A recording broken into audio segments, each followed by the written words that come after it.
मनुष्य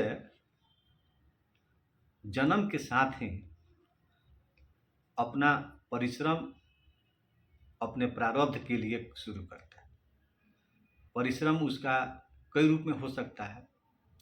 विद्यार्थी शिक्षा अर्जन के लिए परिश्रम करता है। नौकरी पेशे वाले जिस भी पेशा में नौकरी में रहते हैं वहाँ पर अच्छा करने के लिए परिश्रम करते हैं। और श्रमिक भी अपने जीविकोत्पादन के लिए परिश्रम करते हैं।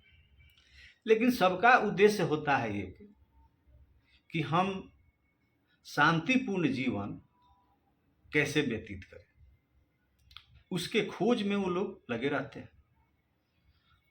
वैज्ञानिक भी जो खोज कर रहे हैं, जो चांद पर लोग जा रहा है, सैटेलाइट छोड़ा जा रहा है, महासागर की तली में लोग जा रहा है, वह भी सिर्फ इसीलिए कि हम ज्ञान का अर्जन करें, ताकि हम आनंद का अनुभूति करें और शांतिपूर्ण जीवन जिए। ये आज हथियारों का होड़ भी शांति के लिए ही है।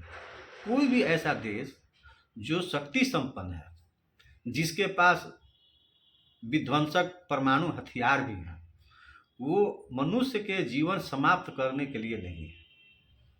हाइड्रोजन बम भी बना तो उसका बाद में बिजली उत्पादन के लिए हाइड्रोजन बम का प्रयोग लोग शुरू किया कि उससे हम मनुष्य को कैसे अधिक से अधिक लाभ पहुंचे। इसका वैज्ञानिकों का एक परिश्रम जारी रहता है। तो हम कह रहे हैं कि जो हमारा सनातन है, वह सनातन में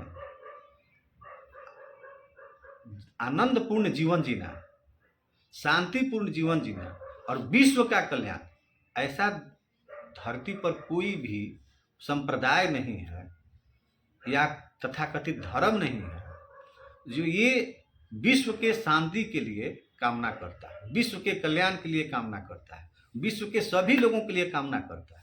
वह सिर्फ और सिर्फ सनातन धर्म ही है जो अपने का उद्देश्य विश्व के कल्याण, मनुष्य के कल्याण के लिए। कल्याण क्या है कि हम शांतिपूर्ण जीवन जी सके और अपने आप को पहचान सके। आज के समय में अपने आप को पहचानना बहुत बड़ी ज्ञान है। और ये जो अंधा युद्ध इस दुनिया में जो हो रहा है, इससे आपको शांति नहीं आएगी, ना इससे आपको ज्ञान आएगी। यह एक विध्वंसक चीज है। आज हम एक ऐसे विषय पर चर्चा कर रहे हैं जिस पर सभी मनुष्य को गौर करने की जरूरत है। हम प्राचीन काल के किसी भी विषय को, किसी भी वस्तु को, किसी भी सभ्यता को आज के दौर में भी उदाहरण स्वरूप लेते हैं। आज के दौर क्या है? हम अपने मूल जन्मभूमि से निकलकर एक ऐसे कंक्रीट युक्त भवन में आकर शिफ्ट हो रहे हैं जिसका नाम शहरीकरण शहर है। यहाँ पर परिवार के परिवार बर्बाद है। पहले हमारे पूर्वज सभी लोग गांव में रहते थे, मिट्टी के घर में रहते थे। और मिट्टी के घर का एक अपना विशेषता है कि वह एक लिक्विड फॉर्म में है, तरल पदार्थ में है। तो आपस में सामंजस्य भी सभी लोगों का होता था। ना वहाँ पर एक अलग से दरवाजा होती थी, ना किसी की एक खास रूम होता था।